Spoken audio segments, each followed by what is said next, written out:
The space station Epsilon hung like a silver wheel against the black of space. Inside, bright lights and busy people filled its many halls.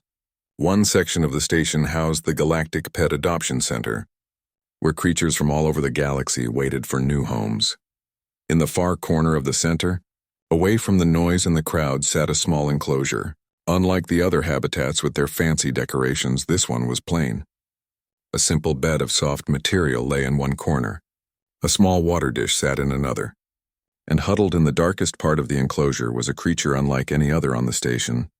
The staff called it a Draconis stellaris because they didn't know what else to call it. It looked a bit like the dragons from old Earth stories, but smaller, about the size of a house cat. Its body was covered in scales that could glow in different colors, though they stayed dim most of the time. 4 thin wings were always kept tightly folded against its back. It had a long, slender neck and a pointed face with large, deep eyes that seemed to hold secrets. "That one's been here for 3 months now," said Tay, the head caretaker, as he walked past with a new worker. "No one wants it." The new worker, a young woman named Hannah, stopped to look at the creature. "Why not? It's beautiful. It hides whenever anyone comes near. Won't play, won't show off. The other pets get homes because they interact with people. This one just watches," Tay shrugged. "If no one takes it soon, it'll go to the research center on Deck 12. Hannah frowned. "That's sad. Where did it come from?" "A patrol ship found it in a damaged pod floating near the outer rim. The pod was ancient, technology we've never seen before. This little one was the only thing inside, frozen in sleep. We have no idea what planet it's from or how long it was out there."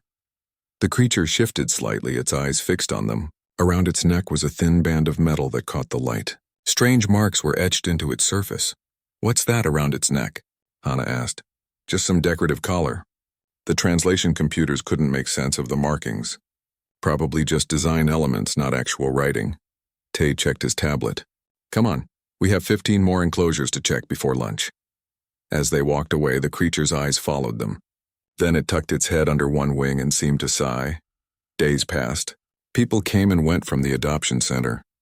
Children pressed their faces against the clear walls of the popular enclosures, where colorful birds from Proxima Centauri sang complex songs, and fluffy 6-legged creatures from Tau Ceti rolled and tumbled playfully.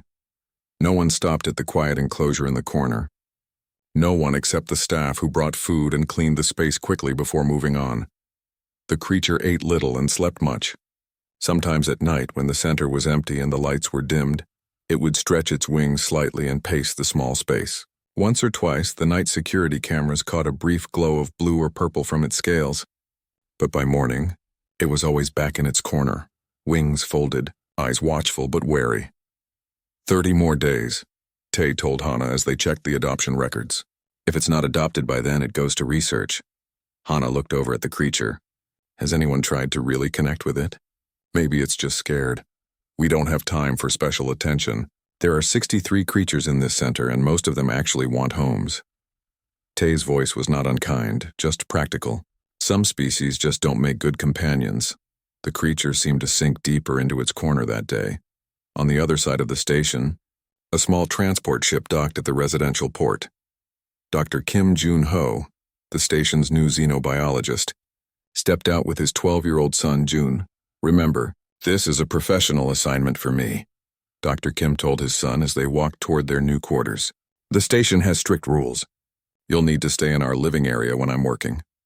Jun nodded, but his eyes were everywhere, taking in the curved hallways, the view of stars through the large windows, the people of different species walking past them. "How long will we live here?" Jun asked. 1 year, maybe 2. "My research on cross-species communication could help many worlds." Dr. Kim looked down at his son with concern.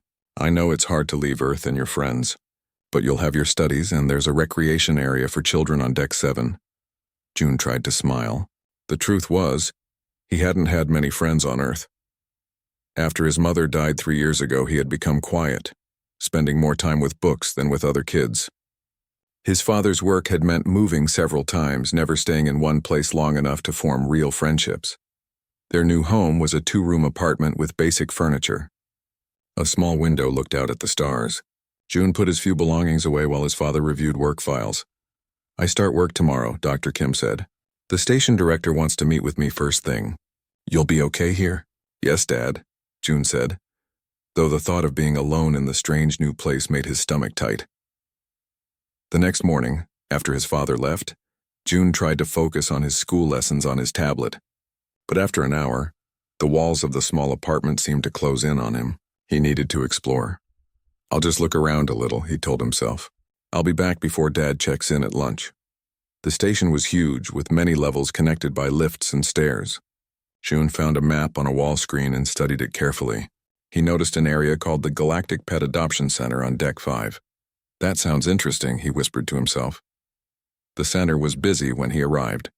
A family with 2 small children was adopting a floating jellyfish-like creature that changed colors when touched. A tall, thin alien with 4 arms was examining a cage of singing insects. No one paid attention to the human boy who walked slowly around the outer edge of the room, looking into each enclosure with curious eyes. When June reached the quiet corner enclosure, he stopped. Unlike the other visitors who glanced and moved on, he stood still, watching the small dragon-like creature that huddled in the shadows. "Hello?" he said softly, kneeling down to be at eye level with the enclosure. The creature's head lifted slightly, its large eyes focusing on June with what seemed like surprise. "My name is June," the boy continued. "I'm new here too." For a long moment, nothing happened. Then very slowly, the creature uncurled itself slightly. Its scales flickered with a faint blue light, so brief that June almost missed it. "You're beautiful," June said. "Are you lonely?" "I know how that feels." The creature took one small step forward, then stopped as if unsure. June stayed there, talking quietly about Earth, about the journey to the station, about how strange everything felt. He didn't try to get the creature to come closer or perform tricks.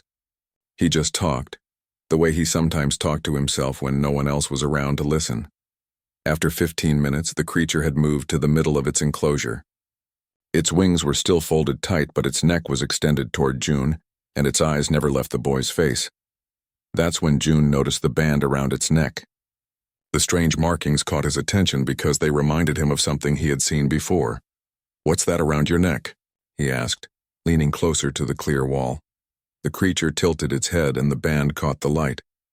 The markings seemed to shift and change as June looked at them.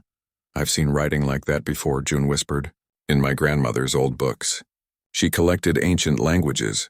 The creature's scales suddenly glowed brighter, a pulse of blue-green light that lit up its whole body for a second. "You understand me?"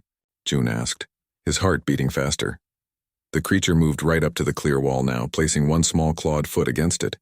June put his hand on the other side, matching the creature's position. "I'll come back tomorrow," June promised, "and I'll try to figure out what those markings say." As he turned to leave, June felt sure that the creature's eyes held not just intelligence, but hope. June couldn't stop thinking about the strange dragon creature. That night, he drew the symbols he had seen on its neckband as best as he could remember them. The curved lines and dots didn't look like any language he knew, but they seemed familiar somehow. "June, you've been quiet tonight," his father said as they ate dinner in their small apartment. "Is everything okay?" June nodded quickly. "Just thinking about stuff." "Did you stay in the apartment today like I asked?" June looked down at his food. He didn't want to lie, but he also didn't want to get in trouble. "I went for a short walk, just to see the station," Dr. Kim sighed. "June, I need to know you're safe when I'm working. This isn't like Earth. The station has restricted areas that could be dangerous." "I was careful, Dad. I just went to the pet adoption center." June decided to take a chance. There was this amazing creature there. It looked like a small dragon with 4 wings and scales that glow. His father's interest was caught. A bioluminescent reptilian species. Which planet was it from? They don't know. The sign said it was found in a space pod, and it has this metal band around its neck with strange writing on it. Dr. Kim frowned. "That sounds unusual. Most species in the adoption center are well documented. Can we go see it together?" June asked hopefully. "I have meetings all day tomorrow, but maybe this weekend." Dr. Kim smiled at his son. "It's good to see you excited about something." The next day, June waited until his father left for work. Then he pulled out his grandmother's old tablet from his bag. Before she died, she had given it to him, filled with books about ancient Earth languages and mysterious scripts from early space explorations. June had kept it as a memory of her, But now he turned it on with a new purpose. He spent an hour searching through the tablet's files, looking at different writing systems. None matched exactly what he had seen, but some had similar elements. One file about pre-unification scripts seemed closest. I need to see those symbols again, he said to himself. This time, June was more careful about his trip to the adoption center. He waited until the busy lunch hour when more people would be moving around the station. He even made a small map to make sure he wouldn't get lost. When he arrived at the center, he went straight to the corner enclosure. The dragon creature was there, and this time it moved to the front of the enclosure as soon as it saw him. "Hello again," June said softly. "I came back like I promised." The creature's scales glowed a gentle blue. Its wings, still folded, shifted slightly, as if it wanted to stretch them but wasn't ready yet. June sat cross-legged in front of the enclosure. "I tried to figure out the writing on your band, but I need to see it better." As if understanding, the creature lifted its head, stretching its long neck to show the metal band. June took out his tablet and used it to take a picture of the symbols. "Thank you," he said. "Now I can study it more carefully." A voice behind him made him jump. "You're the first person it's responded to like that." June turned to see a young woman in the center's uniform. Her name tag read Hannah. "Really?" June asked. Hannah nodded, kneeling down beside him. "I've been watching for a few minutes. It usually hides when anyone comes near, but with you it's different. What's going to happen to it?" June asked. Hannah's face grew sad. "If no one adopts it soon, it will go to the research center. They want to study it because they don't know what species it is." June looked back at the creature, which was watching them with its large, intelligent eyes. "That doesn't seem right. It's not just some thing to study." "It understands. I think so too," Hannah said. "But I don't make the rules." She stood up. "I need to get back to work. Just so you know, children aren't supposed to be here without an adult." "Am I in trouble?" June asked nervously. Hannah smiled. "Not from me. I'm glad someone is being kind to our mystery dragon. Just be careful, okay?" After she left, June spent another half-hour with the creature. He told it about his search for the meaning of the symbols and promised to keep trying. The whole time, the creature stayed at the front of the enclosure, its eyes never leaving June's face. Back in his apartment, June compared the photo he had taken with the files on his grandmother's tablet. The symbols were definitely similar to the pre-unification scripts, but with differences that made translation difficult. "I need help," June realized. "But Dad will know I went out again if I ask him." That evening, June decided to take a risk. During dinner, he casually mentioned his interest in ancient languages. "Remember Grandma's old books and files about mysterious scripts?" he asked. "I've been looking at them again." Dr. Kim smiled. "Your grandmother was a brilliant linguist. She helped decode several alien languages during first contact. I found something that looks like pre-unification script, but I can't figure it out," June said, trying to sound casual. "Could you help me?" "Of course. Show me what you're working on." June brought out his tablet and showed his father the photo of the neckband, being careful not to show the creature itself in the image. Dr. Kim's eyes widened as he looked at the symbols. "Where did you get this?" "It's from Grandma's files," June lied, feeling guilty. "I was trying to translate it for fun." His father took the tablet, studying the image closely. "This is extraordinary. These markings are similar to the Andromeda settlement scripts, but they have elements I've never seen before." He looked at June with excitement. This could be from before the unification era, maybe even from the progenitor period. "What's the progenitor period?" June asked. According to legend, the progenitors were the first spacefaring civilization. They explored the galaxy long before humans left Earth. Dr. Kim zoomed in on the image. "Most scientists think they're just myths, but artifacts occasionally turn up with markings like these." June's heart beat faster. "Can you read what it says?" "Not easily, but the Xenolinguistics lab has better translation programs than this old tablet." Dr. Kim handed it back. "I could run it through our systems tomorrow if you'd like." "Yes, please," June said eagerly. That night, June could hardly sleep. The creature in the adoption center might be connected to an ancient, legendary civilization. No wonder no one knew what it was or where it came from. The next day was Saturday, and Dr. Kim had promised to work only a half day. When he came home for lunch, his face was serious. "June, we need to talk," he said. "I ran those symbols through the translation program, and it raised some flags in the system. The program identified them as potentially progenitor in origin, which automatically alerts station security. June felt his stomach drop. Am I in trouble? They asked where I got the image. I said it was from my mother's research files, but Dr. Kim looked at his son steadily. I need you to tell me the truth now. This is important. Where did you really see these symbols? June took a deep breath. On the neckband of the creature at the adoption center. The one I told you about. Instead of being angry, Dr. Kim looked shocked. Are you certain? The dragon-like creature you mentioned? June nodded. I went back yesterday to see it again. It has a metal band around its neck with those exact symbols. Dr. Kim sat down heavily. If this is true, that creature could be. June, we need to go to the adoption center right now. You're not mad that I went out alone? June asked, surprised. We'll discuss that later. Right now, this is more important. Dr. Kim was already heading for the door. If that creature has progenitor markings, it's not just some random alien pet. It could be one of the most significant discoveries in decades. As they hurried through the station corridors, June felt both excited and worried. He was glad his father was taking the creature seriously, but he also feared what might happen to it now. Dad, he said as they neared the adoption center, if it is something special, will they still send it to the research center? Dr. Kim looked down at his son. That depends on what those symbols actually say. But I promise you I'll make sure it's treated with respect. When they entered the adoption center, June led his father straight to the corner enclosure. The creature was there, and when it saw June, its scales lit up with bright blue light. That's remarkable, Dr. Kim whispered, watching the creature move quickly to the front of the enclosure. It recognizes you. June placed his hand against the clear wall. The creature raised one clawed foot to meet it from the other side. Let me see the neckband, Dr. Kim said, kneeling down for a better look. As the creature tilted its head to display the band, Dr. Kim's face changed from curiosity to awe. This is incredible, he breathed. June, I think you've found something truly special. Dr. Kim couldn't take his eyes off the small dragon creature and the metal band around its neck. He pulled out his personal scanner and held it near the enclosure. What are you doing, Dad? June asked. I'm scanning the symbols to get a better image for translation, Dr. Kim explained.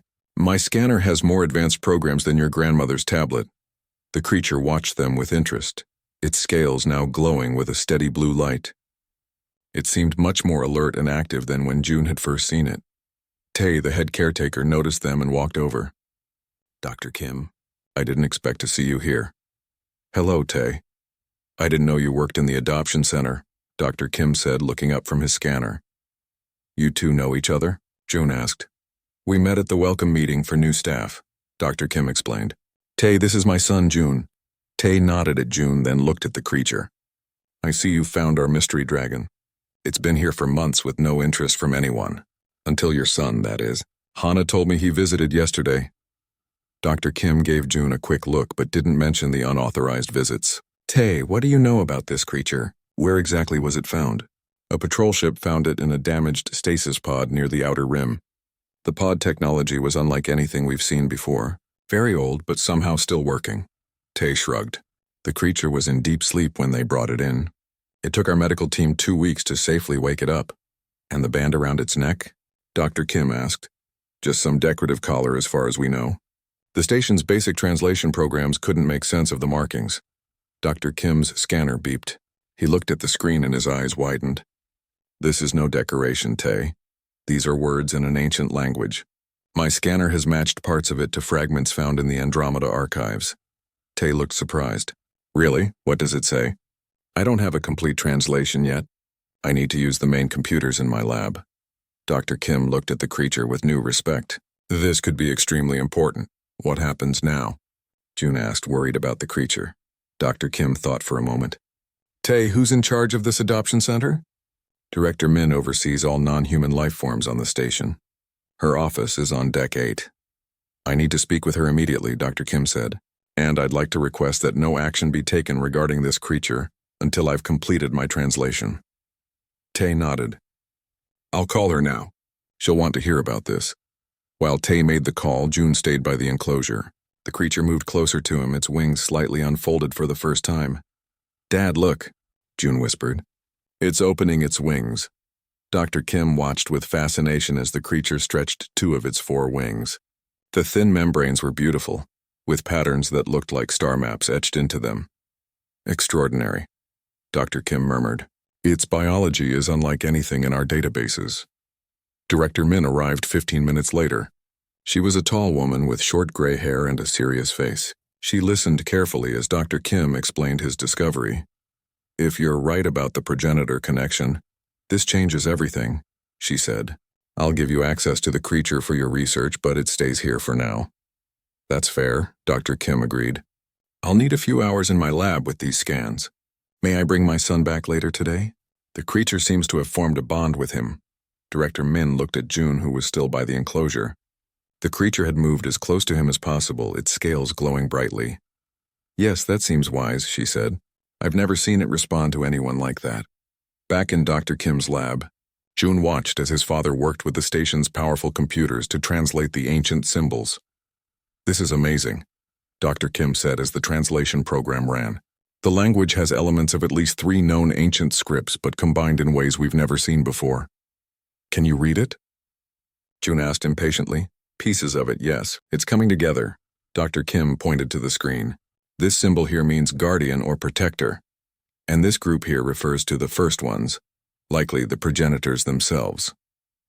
For 2 hours, Dr. Kim worked on the translation while June waited anxiously.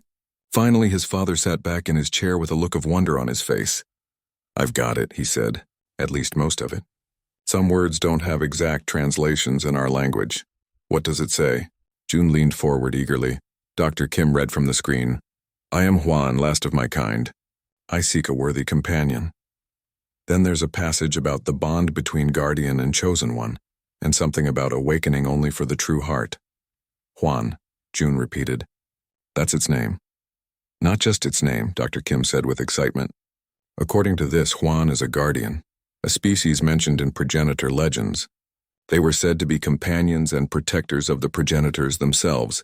But the progenitors lived thousands of years ago, June said, confused. How could Juan still be alive? The stasis pod, Dr. Kim realized. It must have kept Juan in suspended animation for centuries, maybe longer. And according to these readings, Juan is still young, a juvenile of its species. June thought about the shy creature in the corner enclosure. So Juan isn't just some pet. He's special. Very special, Dr. Kim agreed. And for some reason, he's chosen you, June. They returned to the adoption center with their findings. Director Min called an emergency meeting with the station's senior scientists. In a small conference room near the center, Dr. Kim presented his translation and explained the significance of their discovery. If this creature truly is a guardian from progenitor times, it's one of the most important finds in galactic history, said Dr. Park, the station's head scientist. We should transfer it to the main research facility immediately. No, June said before he could stop himself. Everyone turned to look at him. Dr. Kim put a hand on his son's shoulder.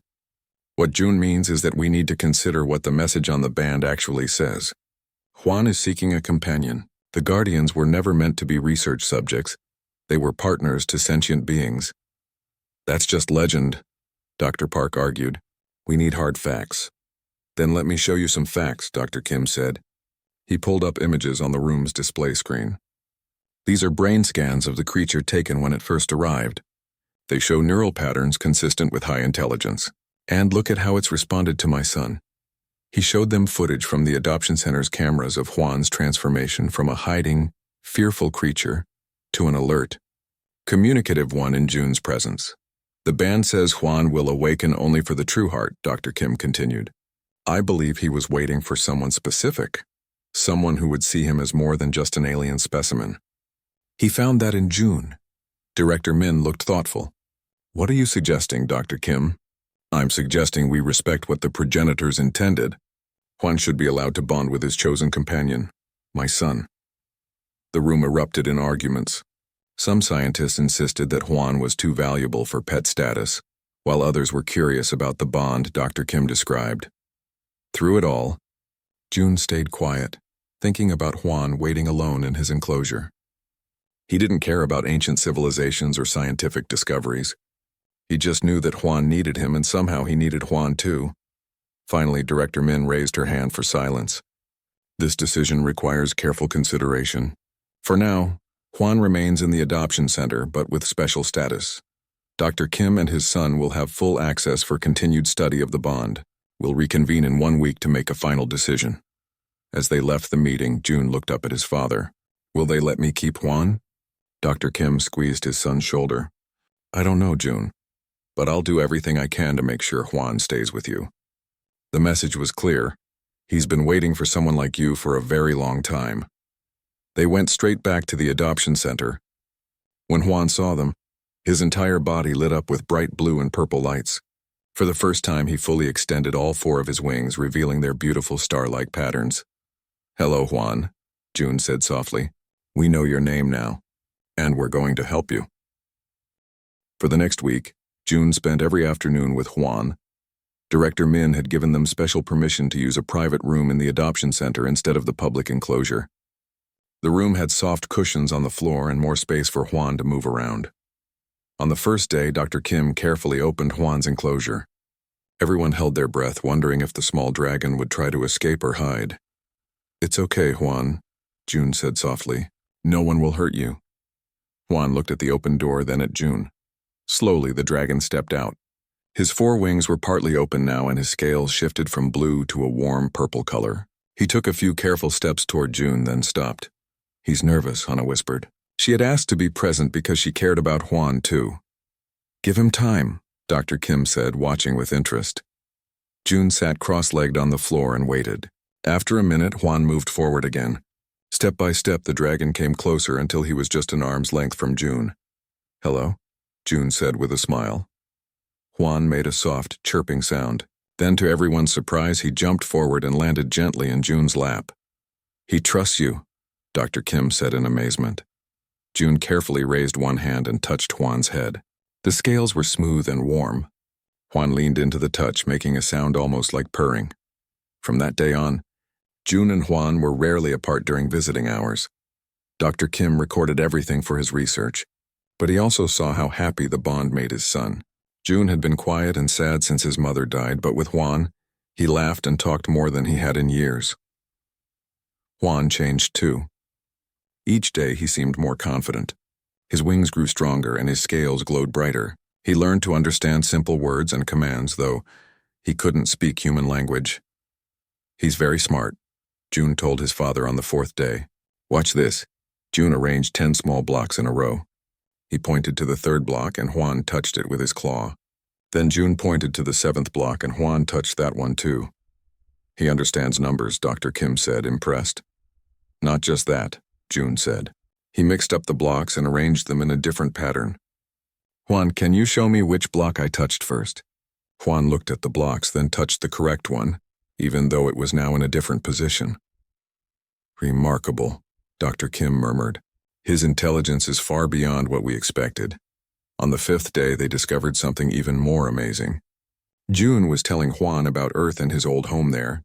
As he described the forest near their house, Juan's scales began to glow green. Then, to everyone's shock, a small image appeared in the air above Juan's head. A perfect picture of a forest with tall trees. Dad, June gasped. Are you seeing this? Dr. Kim was already recording with his scanner. It's some kind of projection ability. He's creating an image based on your description. The image faded after a few seconds. Juan looked tired but pleased with himself. Can you do that again? June asked excitedly. Juan chirped and tilted his head. June described his school on Earth, and again, Juan created a small floating image, this time of a building with children playing outside. The images come from your mind, Dr. Kim realized. Juan is somehow reading your thoughts and projecting them visually. Is that what guardians did for the progenitors? June asked. Help them see things? Maybe, Dr. Kim said thoughtfully. The legends say guardians helped the progenitors see beyond the veil. We always thought it was just a saying, but perhaps it was literal. By the 6th day, news of Juan's abilities had spread throughout the station. Scientists from every department wanted to see him, but Director Min limited visitors to protect Juan from too much attention. Dr. Park, who had wanted Juan sent to the research facility, came to observe. He watched as Juan projected images from June's mind and performed complex tasks that showed his intelligence. I must admit, this is extraordinary, Dr. Park said. But we could learn so much more with proper scientific equipment.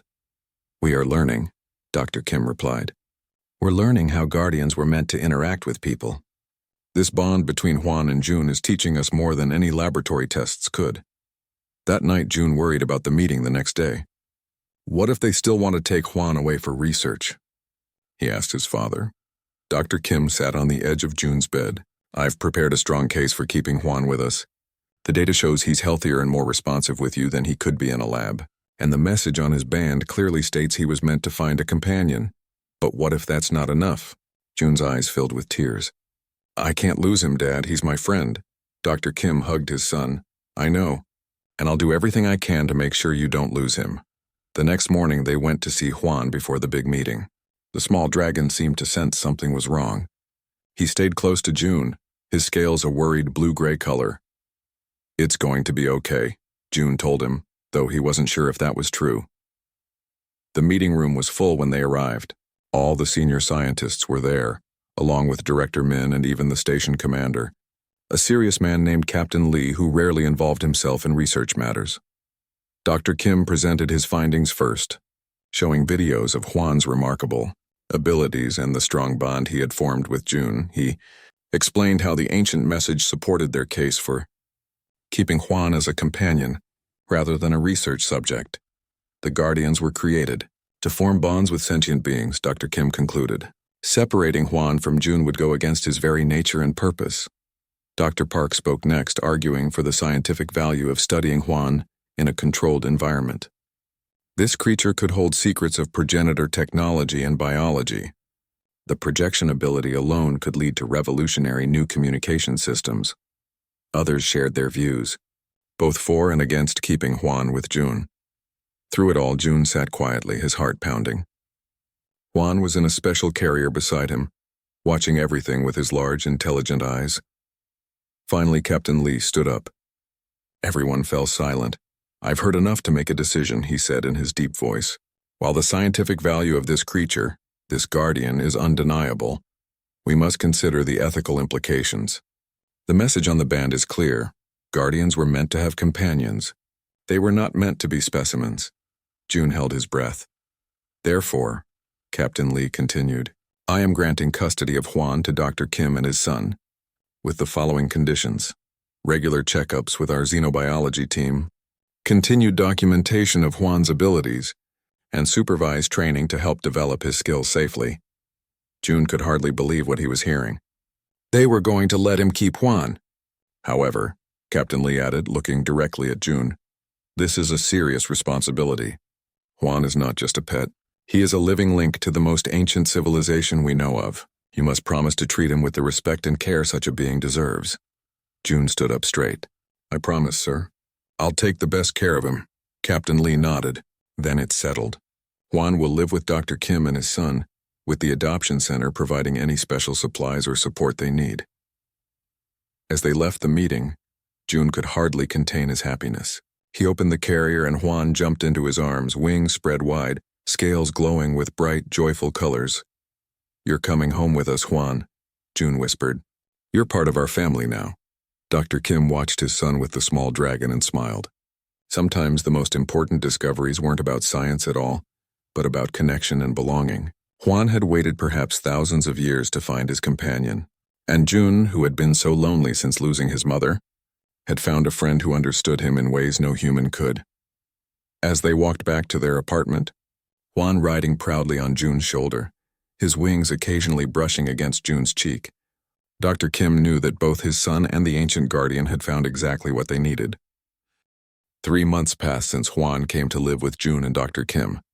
Their small apartment had changed to make room for their new family member. A special sleeping area with soft cushions sat in the corner of June's room. Climbing perches lined the walls, and a small flying space had been cleared in the living area where Juan could practice using his wings. Juan had grown. The once tiny dragon was now the size of a large house cat. His scales glowed brighter than ever, shifting between colors to show his moods: blue when calm, purple when happy, green when curious, and golden when excited. He's doubled in size, Dr. Kim said one morning as he measured Juan for his weekly checkup, and his wing strength has increased by 30%.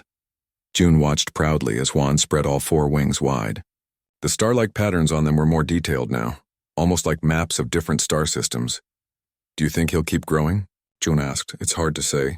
We have no records of adult guardians to compare him to."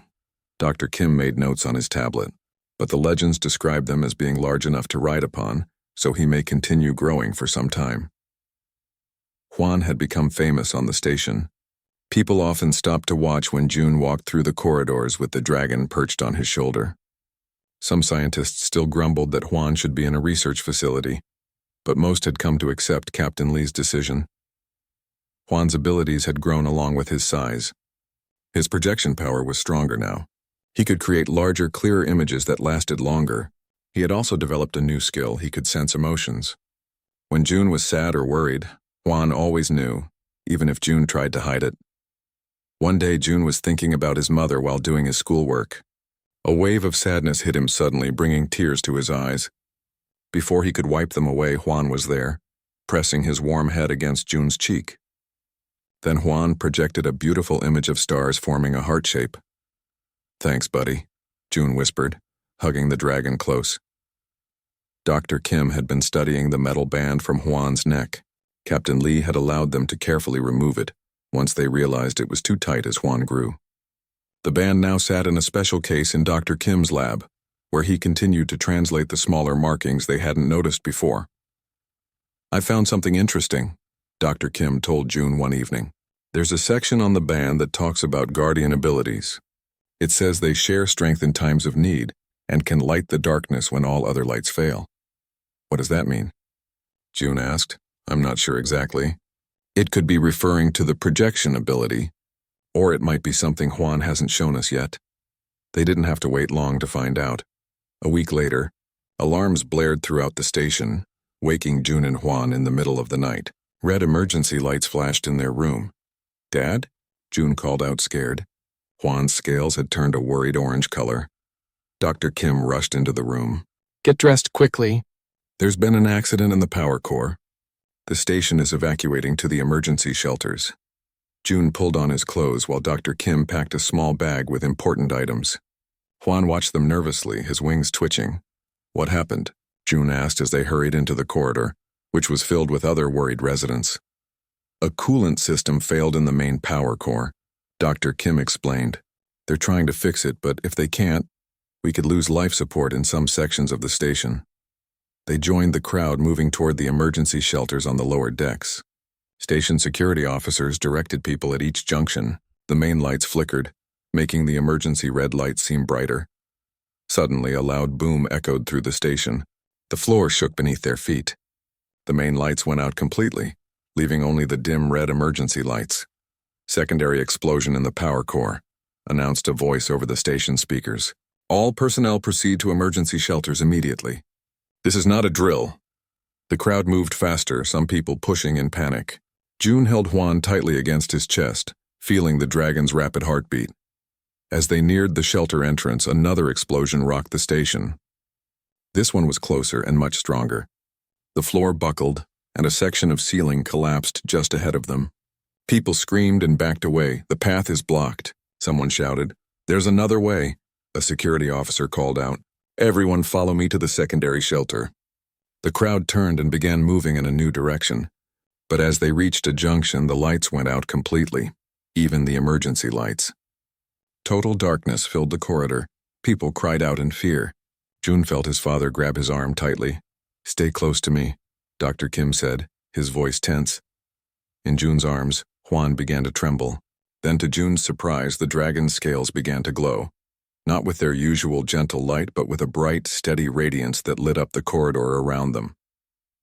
"Look," someone gasped. "The dragon!" Juan's light grew stronger until they could see clearly for several meters in all directions. The security officer stared in amazement, then quickly recovered. "Thank you," he said to June and Juan. "Now everyone, stay calm and follow the light. The secondary shelter is just ahead." With Juan lighting the way, they moved through the dark corridors. More explosions sounded in the distance, and the air was getting colder as the life support system struggled. They reached the secondary shelter, but found its doors jammed from the power failure. The manual override wasn't working. We need to get to the tertiary shelter on deck 12, the officer said, looking worried. But it's 3 levels down and the lifts aren't working. There's a maintenance ladder in section J7, Dr. Kim suggested. It's not far from here. They changed direction again with Juan's light guiding them. The dragon seemed to understand the danger they were in. His light grew even brighter, and he kept looking ahead as if searching for something. When they reached the maintenance ladder, they found it was in a narrow shaft that would be difficult to climb in the dark. One at a time, the officer ordered. Children first. June looked at the dark shaft with fear. How could he climb down while holding Juan? As if reading his thoughts, Juan squirmed in his arms. The dragon climbed onto June's back and wrapped his tail securely around June's waist. 2 of his wings folded flat against June's back, while the other 2 spread slightly, still glowing brightly. He's helping you, Dr. Kim said with amazement. He's giving you light while keeping himself secure. June went first, climbing carefully down the ladder. Juan's light made it easy to see the rungs. When they reached deck 12, they found more people gathered there, looking scared in the darkness. The tertiary shelter is this way, the officer called down. Your dragon can lead the way. For the next hour, Juan served as a living light source as more people arrived from different parts of the station. His glow never dimmed, even though June could feel him getting tired. You're doing great, Juan, June whispered encouragingly. You're helping everyone. When they finally reached the tertiary shelter, they found it had emergency power. Lights came on as they entered, and the doors sealed behind them. Station staff handed out emergency supplies and blankets. Captain Lee himself came to where June and Juan were sitting with Dr. Kim. Your guardian saved many lives today, he said seriously. Without his light, people would have been lost in the dark. The legends were right. Guardians truly do light the darkness when all other lights fail. Juan's scales had dimmed now that they were safe, and he lay exhausted in June's lap. But at the captain's words, he lifted his head proudly. Will the station be okay? June asked. The repair teams are working on it now, Captain Lee said. The main power core is damaged, but the backup systems are starting to come online. We should have basic life support restored within hours. He knelt down to look at Juan more closely. I must admit I had my doubts about letting you keep such a rare creature.